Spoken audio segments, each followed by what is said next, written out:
Pray excuse my late arrival. Will Thancred and Reen not be joining us?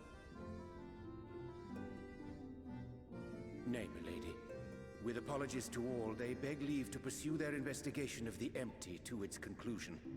Should matters here demand their presence, however, they did assure me that they would make themselves available. Yes, of course. Then let us proceed.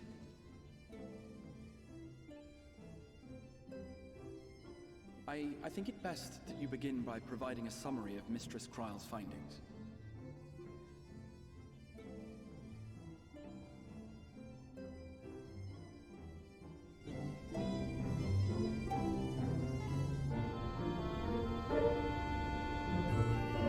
I suppose it was only to be expected that some change would occur. Yet our souls seem unaffected, to my eye at least. How long they will remain so is another question. Kryle is right. It is imperative we find a way to return to the source. Perhaps an explanation of the method by which I brought you here will yield some inspiration. Ere I begin, it must be noted that I am by no means a gifted mage.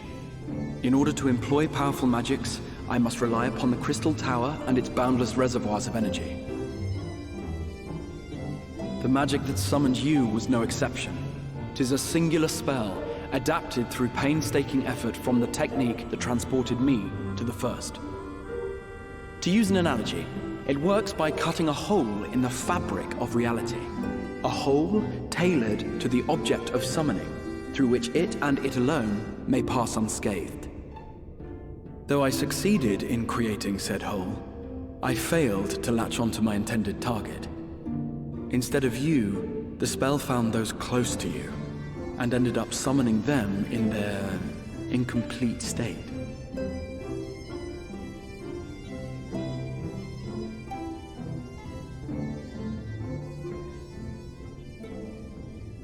I would not soon throw my life away, not after the lengths you and yours went to save it. And so long as I breathe, I will spare no effort to see you safely home. But should all else fail, and your lives be at stake, there remains one sure method.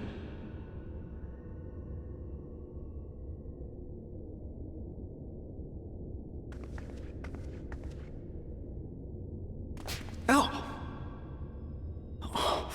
What was that for? How can you even entertain such thoughts? You owe your life to the Warrior of Light, and you don't get to die unless he says so.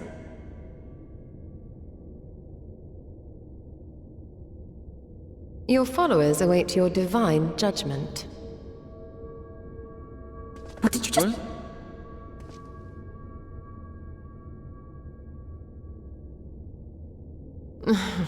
If the two of you have finished, perhaps we could return to our discussion? Rather than dwelling upon the multiple failed attempts at transference, I think it would behoove us to focus on the solitary success.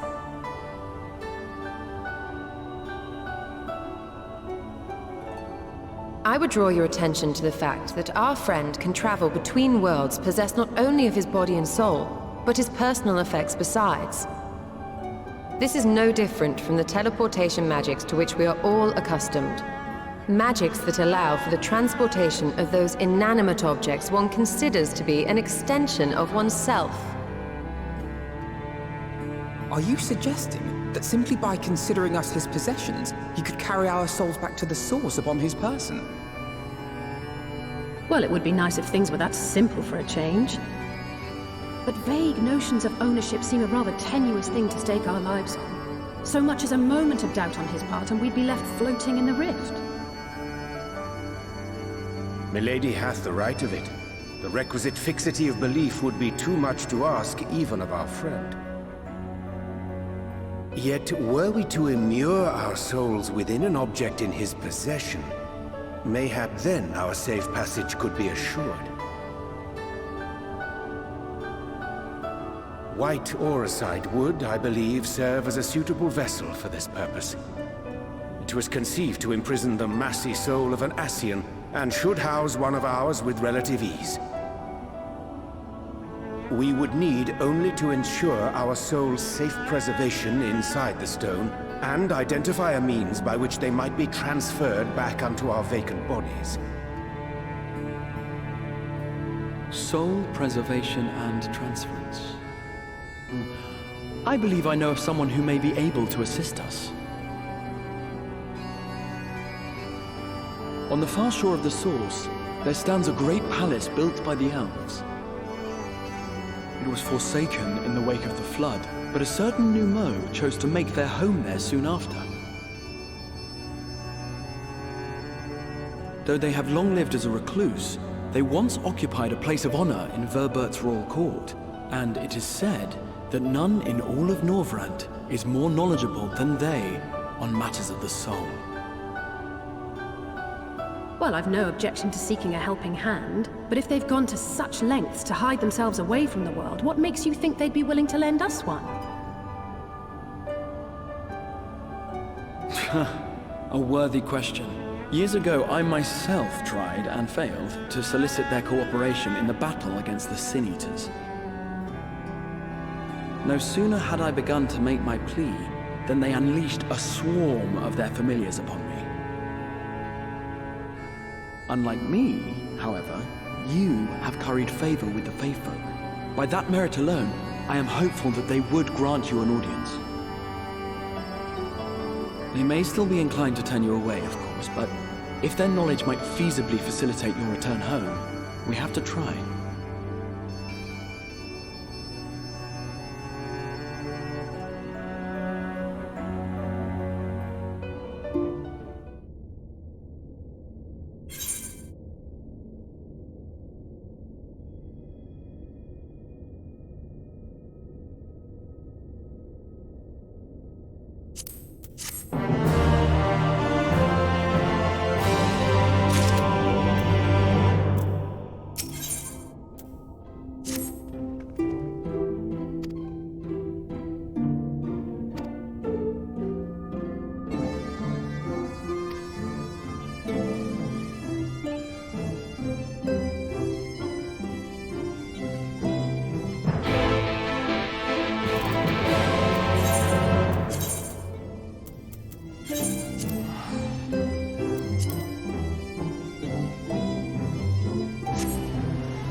That was my fiercest familiar. Oh, impressive.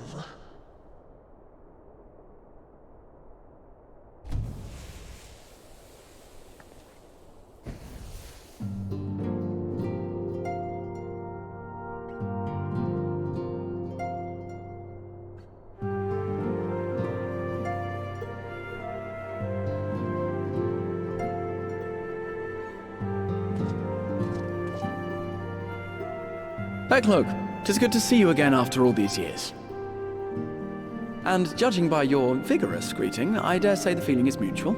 To be sure, a simple shake of the hand would have sufficed by way of welcome, but I shan't complain. But you must be wondering as to the purpose of our visit. We come to beg your assistance in a most urgent matter. Shake? Beg? Our comrades' very souls are in danger. If we are to save them, we will need the benefit of your unsurpassed knowledge on the matter. Please, will you not sit and hear our plea? Oh, how dare you! How dare you speak thus in my presence!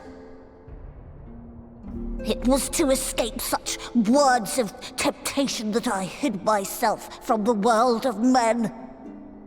You are sinners, one and all, and I swore never again to have any part in your affairs. I can only imagine what terrible events forced you into a life of seclusion. But I know that the Numo are a good and noble folk. It is not in your nature to turn a blind eye to the plight of those around you. And in treating with us, I am certain whatever mistrust you feel for man will begin to heal.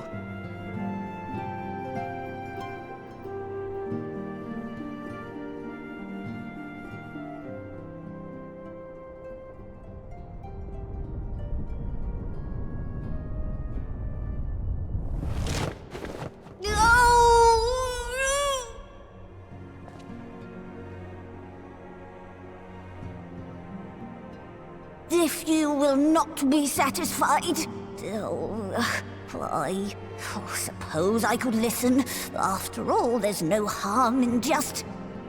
No, I mustn't. Not again.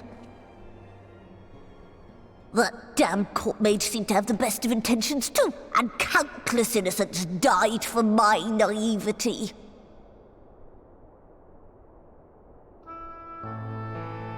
Oh, you know not what you ask of me, what horrors my knowledge has wrought.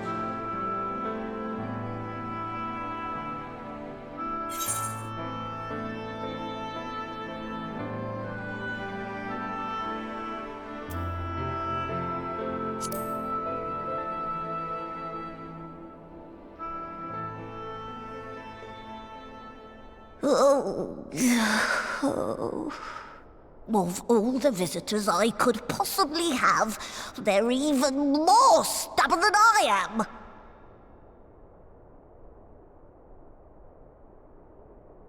Oh. No.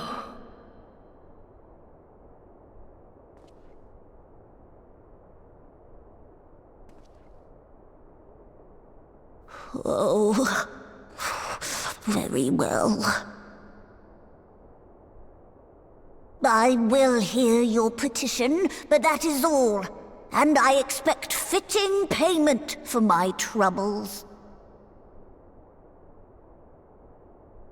Commensurate with your contribution to our cause. No more and no less, I promise you. With that settled, might I impose upon you to join us at the Crystarium? I'm afraid the nature of my friend's predicament calls for absolute secrecy.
I'm sorry.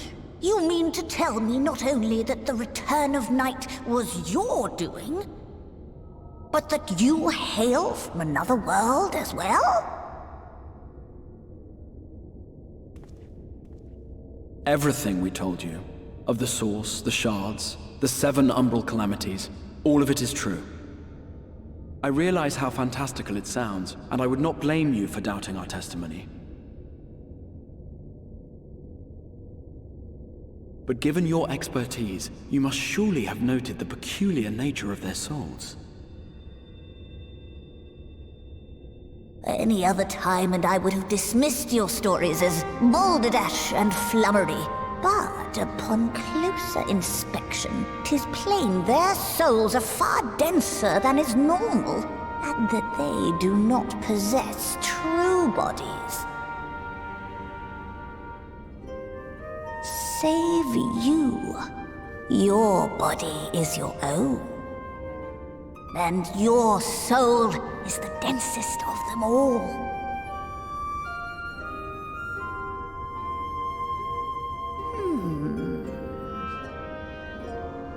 As I said before, were it not for their heroism, the skies over Norvrant would still be awash with light, the realm yet at the mercy of Vorthri and the Sin Eaters.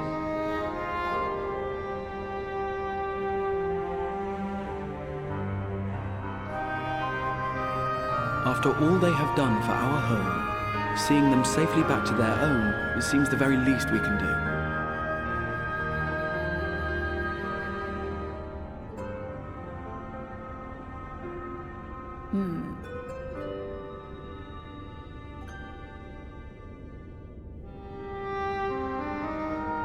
Your tale is intriguing. Yes, very intriguing indeed. Simply to hear it is fitting payment in itself. As for your friends, I can but agree. Their valorous deeds on behalf of Norvrant are deserving of recognition, of their own fitting payment. You will help us then? I will. I would see my knowledge put to good use for a change. I do have one condition, however. I am not the spry young Numo I once was. As such, I will require assistance in my fieldwork and testing.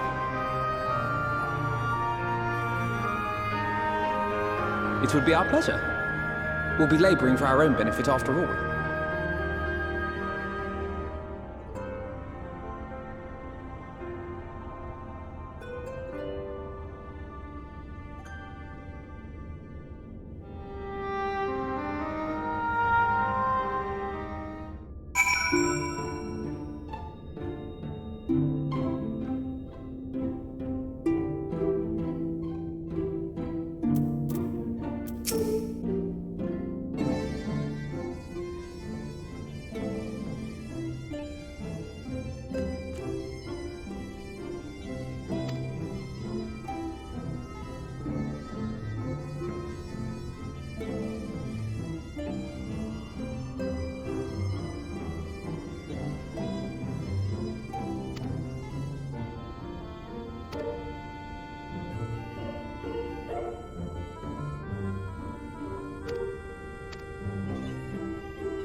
let us begin. I trust you've prepared the clay?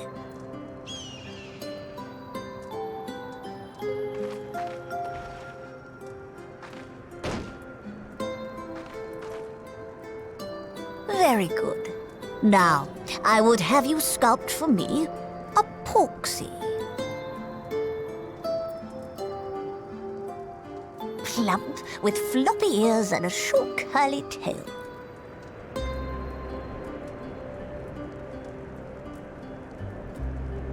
A porksy. I think I know what you mean.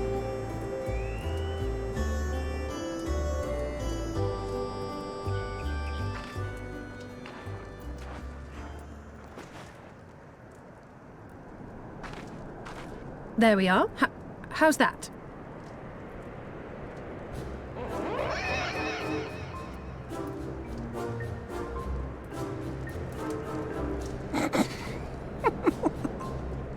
Well, it is certainly creative. There's no denying that.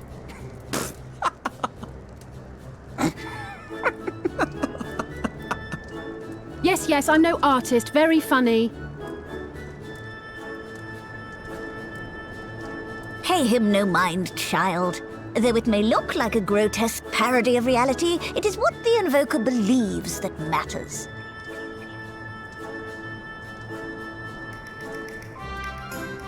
You're not helping.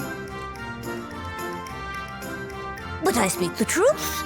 If successful, this incantation will turn imagination into reality. Which is why the only thing of import is what you believe this figure embodies.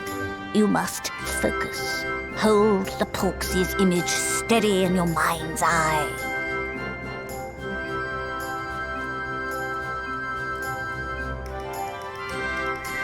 Now then, as I taught you, relax and allow your energies to flow.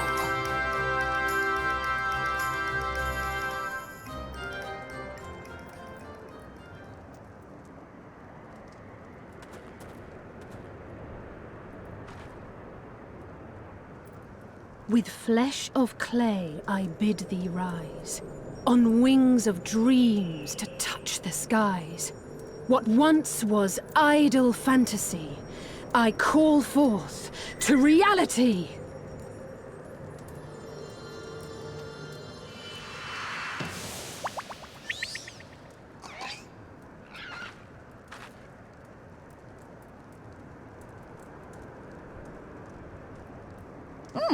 Not bad for a first attempt. Now, let us see what can be done for young Halric.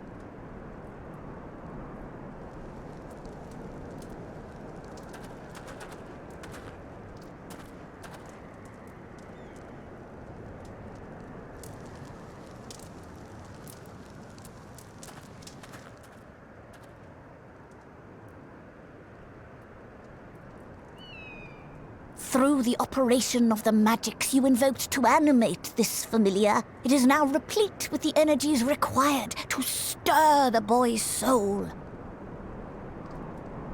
You need but give it a name, and it will do as your heart desires.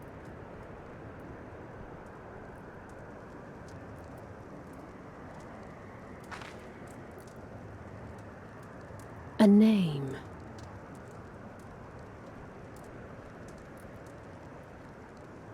All right, I've decided. Now.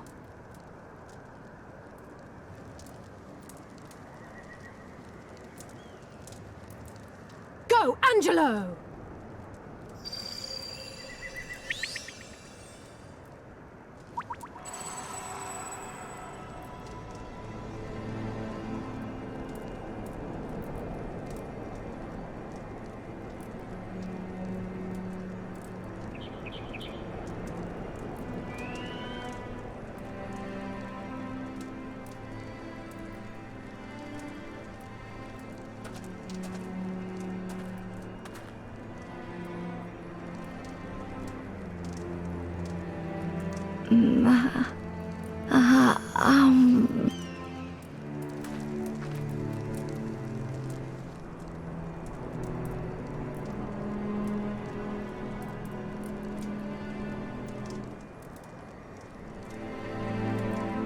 Mother, I...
Thank heavens you're here. Lady Chai, whatever is the matter? I knew not where else to turn. Oh, this is all too much for my poor heart to bear alone. Alone? What of Master Chai? That is the very reason I summoned you. He's gone. What? What happened?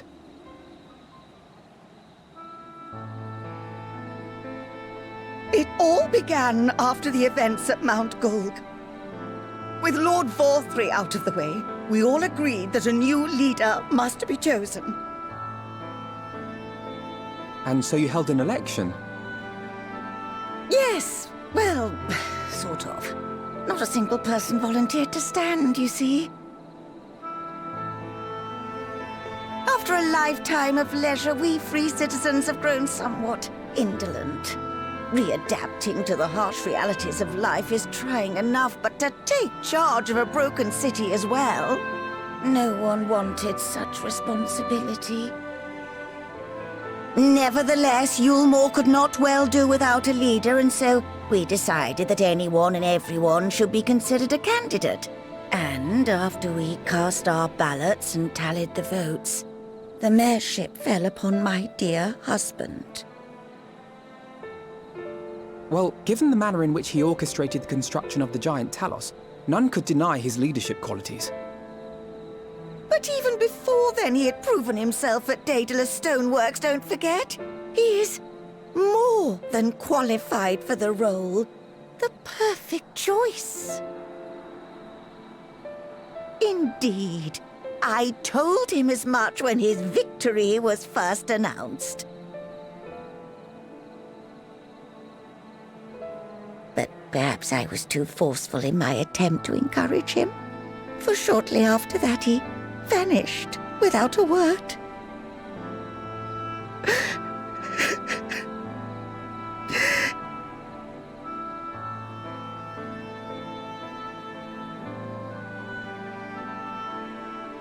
You believe he was so daunted by the burden of leadership that he felt compelled to flee?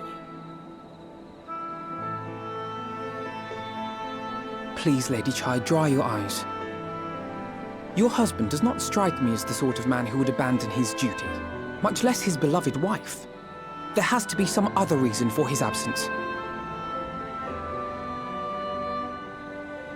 You truly think so?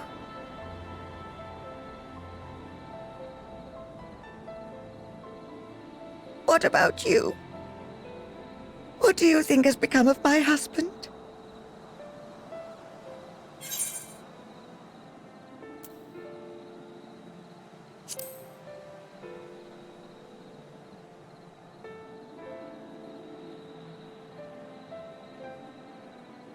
And there you have it, Lady Chai. You needn't worry. Master Chai loves you more than all the world, and he will return. Wherever he may have gone, rest assured we will find him.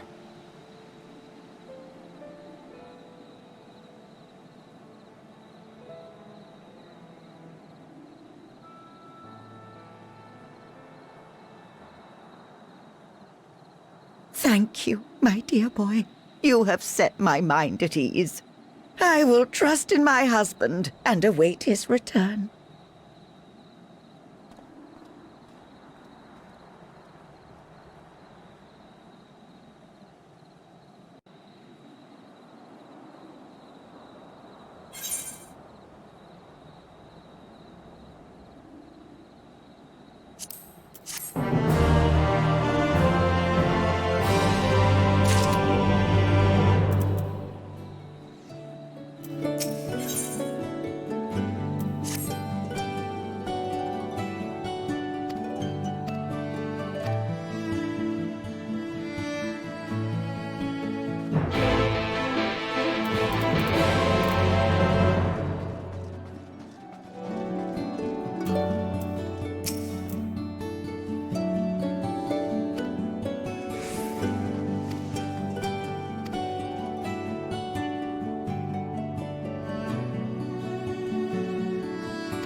Well, well, it's you again.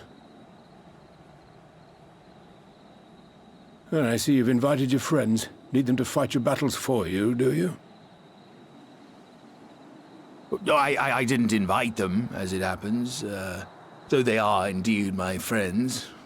Well, not only mine, but every true Yulmoran's. They are the ones who awakened us to the truth, to Lord Forthry's villainy, the famous warriors of darkness. Are they now? Yes, they are. It would be no exaggeration to call them our saviors. We owe much and more to their kindness, but we cannot depend on that kindness forever. To do so would be a little different from entrusting our affairs to Lord Forthry. Nay, we must learn to stand on our own 2 feet. And I would have them present to witness my attempt. Hear, hear, Master Chai. Your sentiments are admirable. Yet admirable sentiments do not a nation make.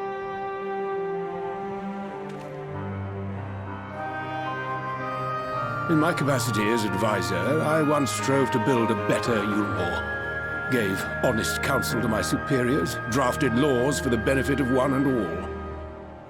But in time, my values fell out of favor. There was no need for them in this paradise Forthry was creating. And so I left my homeland behind. But you, Chai News, you were content to wallow in indolence under Forthry's auspices. And so I cannot help but ask myself what manner of nation you intend to build.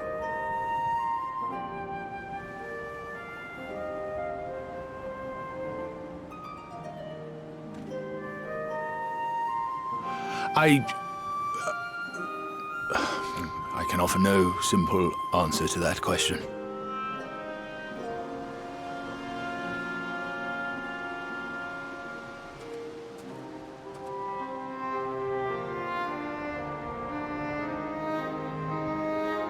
But this much I will say. It is my hope that Yulmore can become a nation which her citizens might freely choose to build together.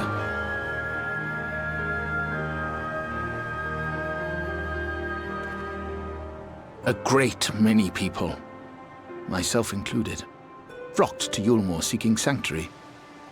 The alternative being to live in fear and die in pain. Seemed an easy choice. And sanctuary we found.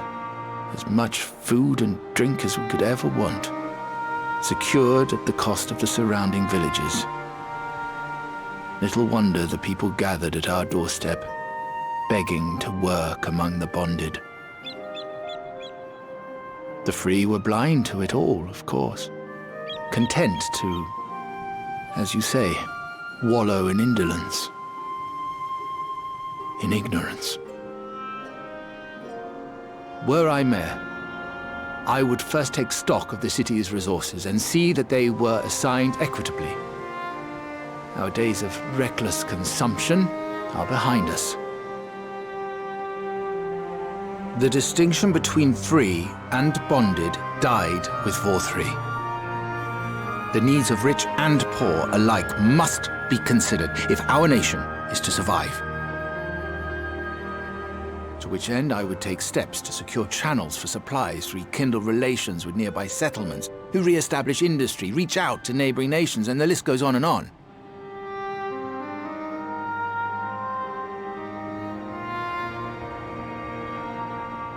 But I am no ruler, nor even a politician. I am an entrepreneur. My expertise lie in planning and profit. I haven't the knowledge or experience to run a nation. Please, Rendon, will you not help me? Together, we could solve the city's problems. Build a Yulmore for the people.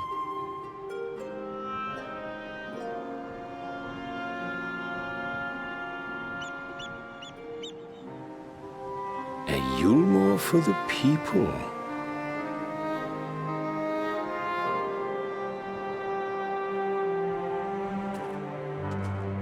I rather like the sound of that.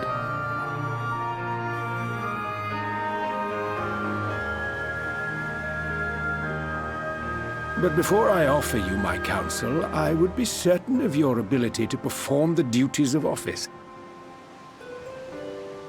You would?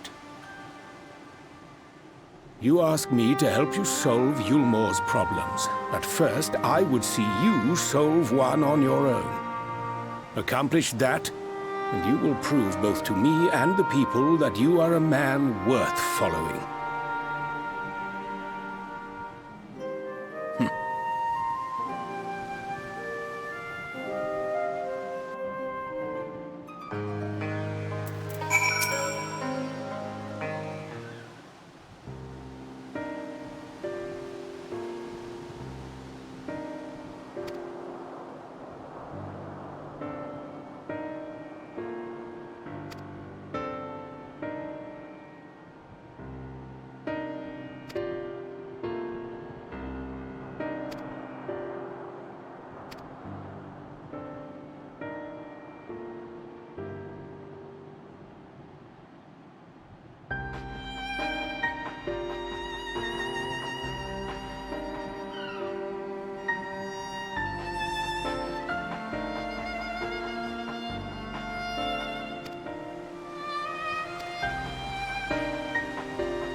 Right.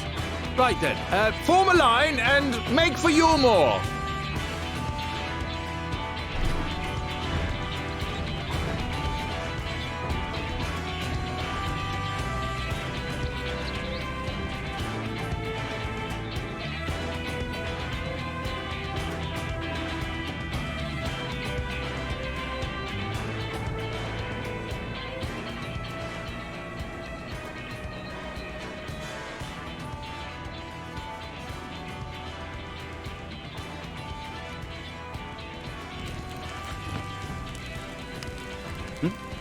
What's that noise?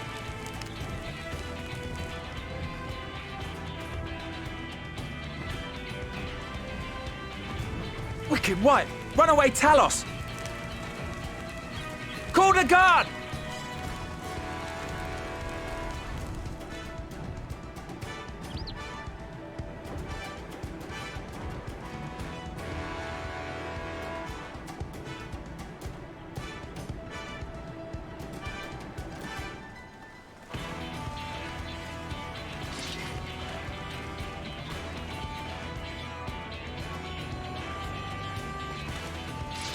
Stay back! All of you!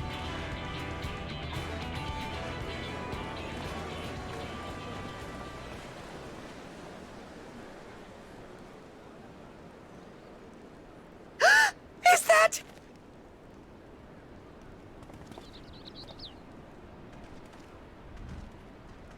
Darling, you're back.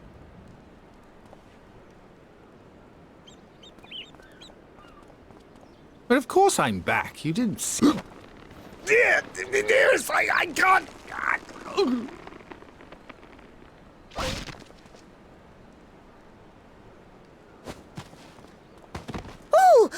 Oh dear.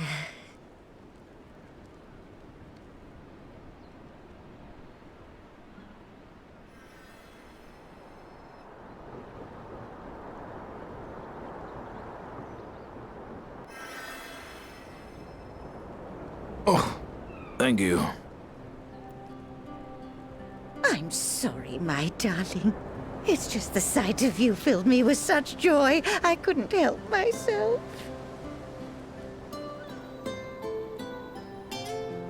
Oh, no, it's all right, dear. I should have just come out and said what it was I was intending, instead of entrusting the task to a hastily scribbled letter. Does that mean you'll do it? Well, I'm here, aren't I?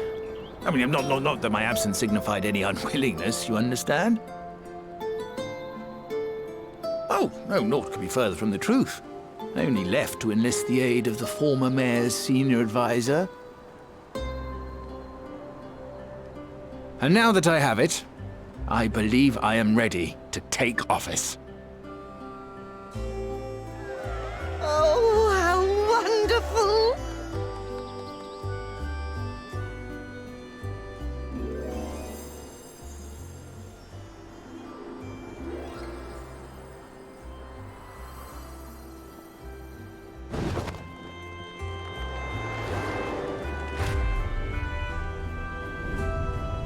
Dearest, please!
Go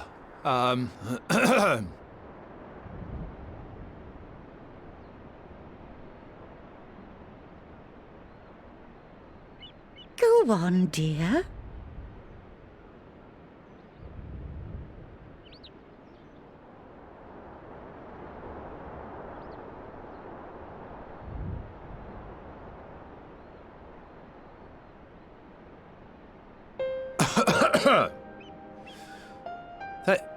Thank you all for gathering here today. But before going any further, could I ask the free citizens of Yulmore to look around?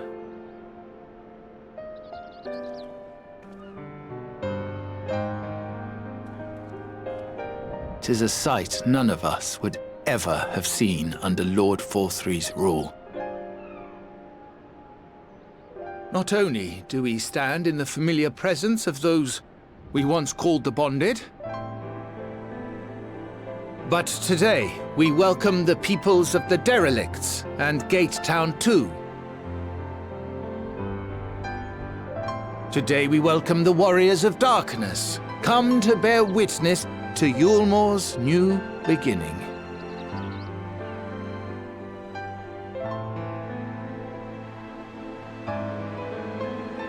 As you know, an election was recently held, at the end of which I had the honor of being chosen to succeed Lord Forthry.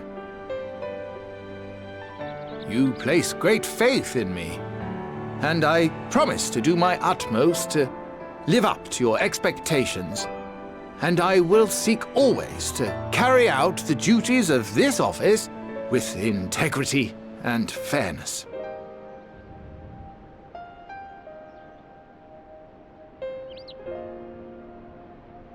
Always, I say, but not forever. Let it be known that I do not intend to hold this post indefinitely. I consider myself but an acting mayor, who will serve only for the interim, while Yulmore is reshaped according to a new set of values.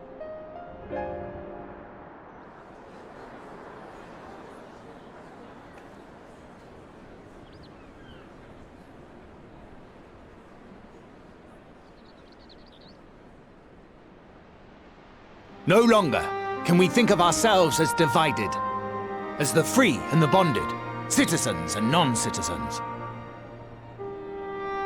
The systems put in place by Lord Forthry must be undone. But even as we tear down the old, we must give thought to the new, to what manner of nation Yulmore should become. Whatever the answer may be, it cannot be decided by one man alone. And so I propose that an open forum be held, that we might all discuss how best to strive towards a better future. However, there can be no talk of the morrow unless we first address the issues of today.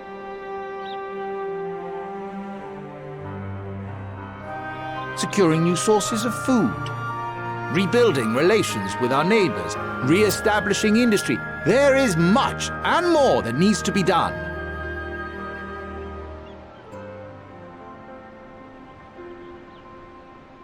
Too much for a mere man of business. And so I pledge instead to do everything in my power to ensure our city's security and stability while we all work together to see these problems solved. The road before us will not be easy, and I know full well how daunting the prospect of honest labor may seem to some of you. But we must accept the reality of our circumstances. We must move forward.